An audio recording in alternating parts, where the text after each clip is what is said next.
రేణుక సాక్ష్యం ఇస్తుంది వారి కుటుంబం కొరకు.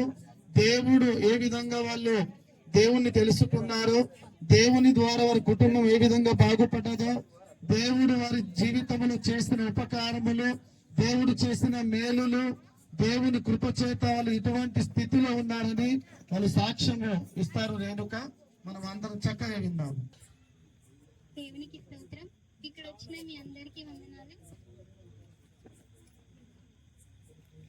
మీ అందరికీ వందనాలు. మేము ఇక్కడ ఈ స్థితిలో ఉన్నామంటే దేవుడి కృప.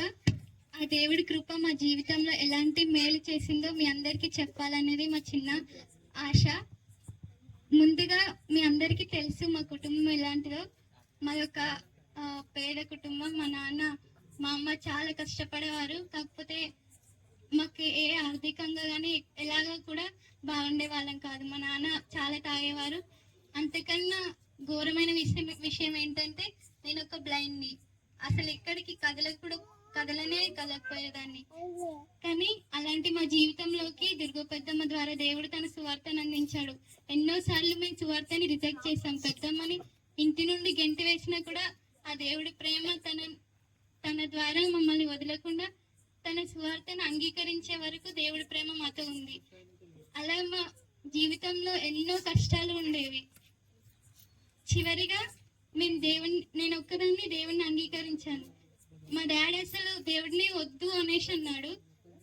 నాలో వచ్చిన మార్పుని, నా జీవితంలో వచ్చిన మార్పుని చూసి మా కుటుంబం మొత్తం ఈరోజు దేవుడి దయలో, దేవుడి రక్షణలో ఉంది.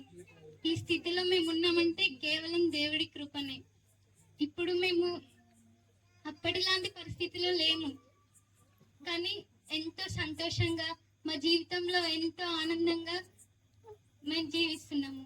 ఇంత మంచి గొప్ప కార్యం చేసి ఈ స్థితిలో దేవుడు మీ అందరి ముందు మా అందరినీ నిలబెట్టిన సమస్త మహిమ ఆయనకే కలుగును గాక.